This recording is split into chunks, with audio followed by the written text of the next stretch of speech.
Hey, what's that? That sounds like wolves to me.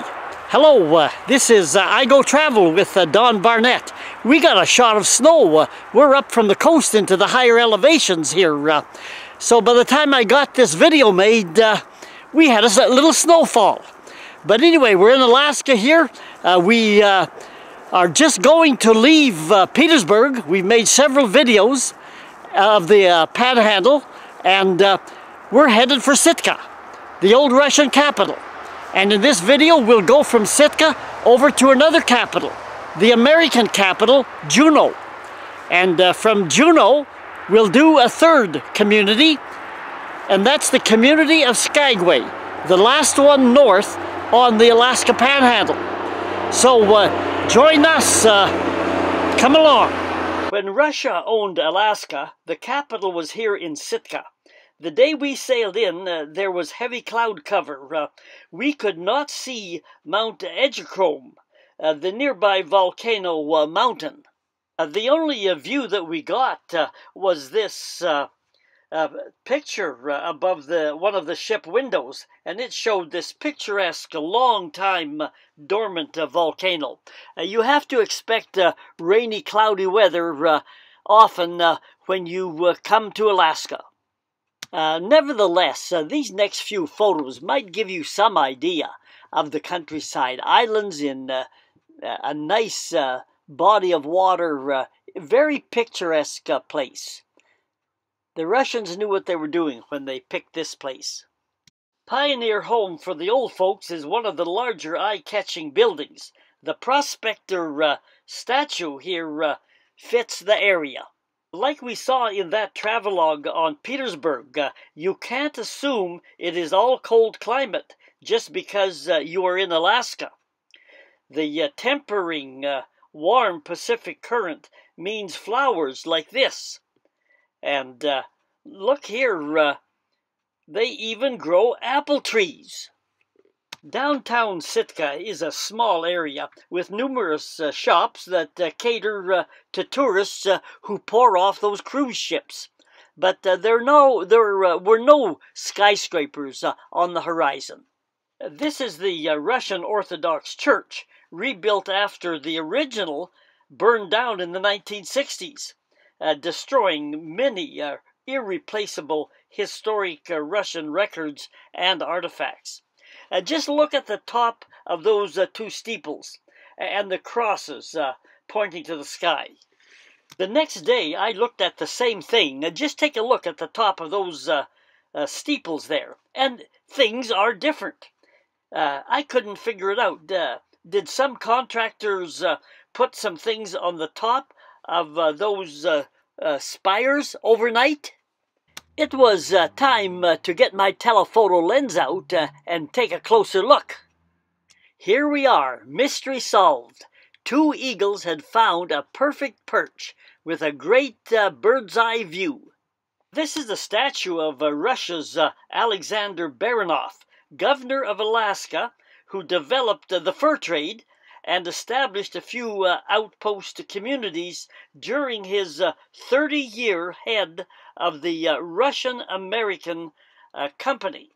And it was a company not unlike the Canada's Hudson Bay Company. Both companies were intended to establish the mother country in the New World. Baranov mistreated the indigenous Tlingit people, who eventually revolted and killed or captured every Russian intruder. Baranov fled, but he returned with military reinforcements and drove out the Tlingit. This is a typical Russian dormitory house still standing, and you can see other evidences of the Russian era in the town. Baranov was unable to stop the continual selling of guns by the British and Americans to the Tlingit. And eventually, Russia tried to gain the support of Spain, who was also exploring the unclaimed Pacific coast. The king, or the Tsar of Russia, sent out one of his top people, Nikolai Rozana, to look at the situation. So Rosanna came out, met with Baranof and decided to go further down the coast, south to California, where the Spanish were.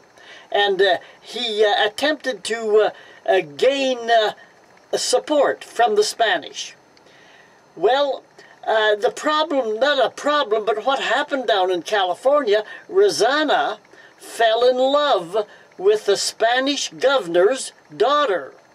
And they intended to get married. However, Rosanna, on his voyage back to Russia, died before the marriage could occur. And any hope or chance of a Spanish-Russian alliance against the British and Americans, that hope flickered out. So in a nutshell, here was the situation. Russia feared Britain and Britain's interest on the Pacific coast. They therefore turned to Spain and tried to get an alliance with Spain. But as I told you in the story a minute ago, that did not work out. Now, Russia needed money, so the Tsar had spent a lot of money, and Russia was in debt. They needed money.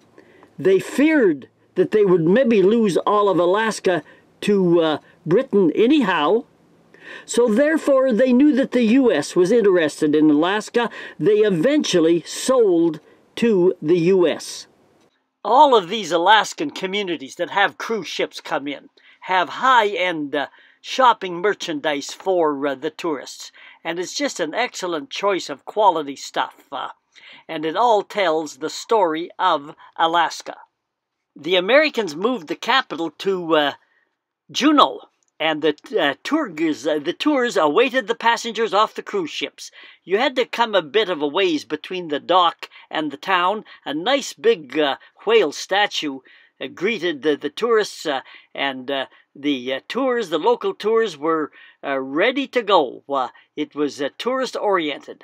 It's the capital of Alaska. This was a government building, and this was the governor's mansion in Juneau. I found the streets hilly, narrow, and crowded.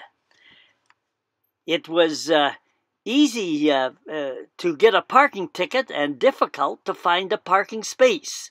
Even the main streets downtown were narrow, as you can see. And it was not the place to be driving a motorhome. The parking fee collection in this lot was unique. After parking, you put your coins or bills into the slot for the stall number where you had parked.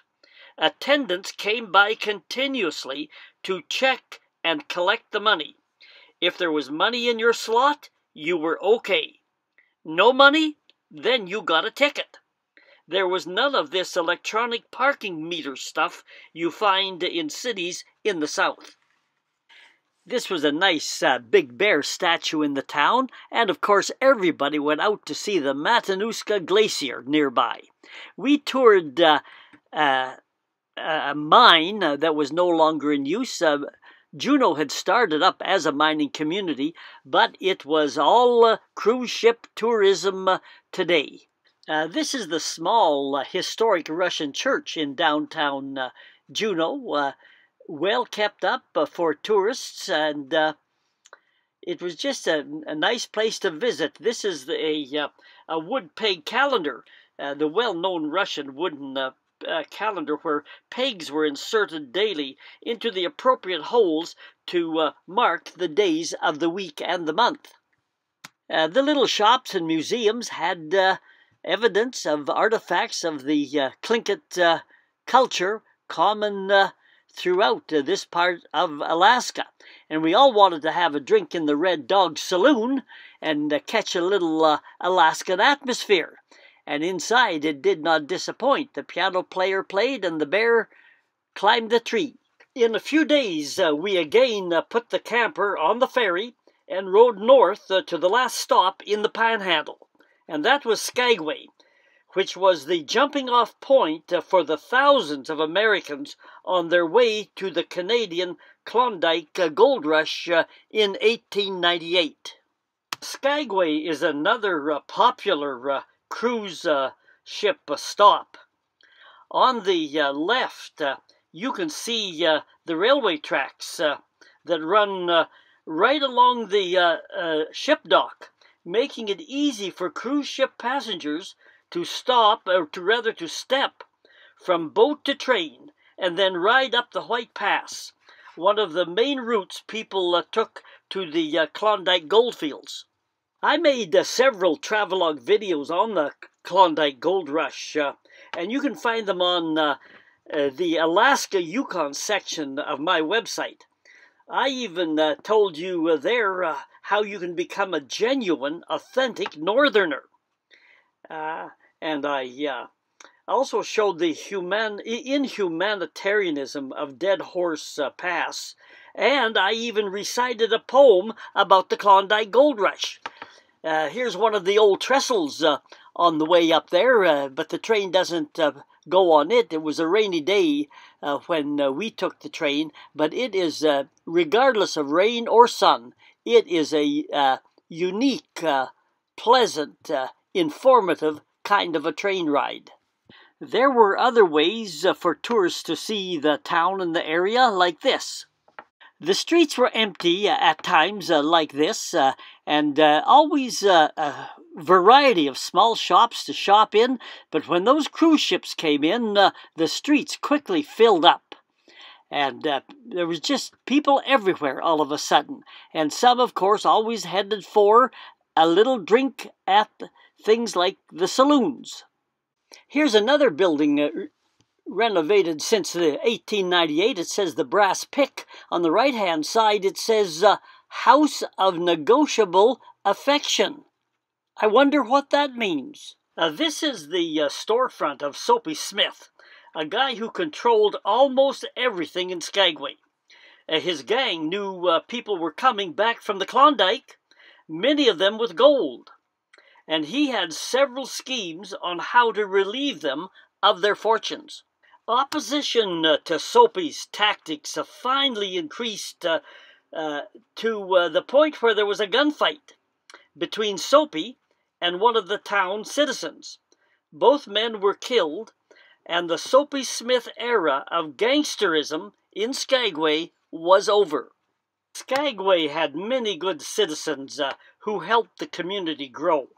One such person was Harriet Pullen, who arrived in town with only $7. She built a business to haul freight by horses over White Pass, and spent the rest of her 50 years in Skagway building up the tourist industry through her hotel called Pullen House, and she continually promoted the community. Here are some things that really promote the community as well. The artistic stuff that's in the shop, and the tourists from the cruise ships and other tourists, of course, they really like this stuff. And the artistic work is just something else again. It reminds you it's a nice memo of your trip to Alaska, mammoths and eagles and all the great stuff.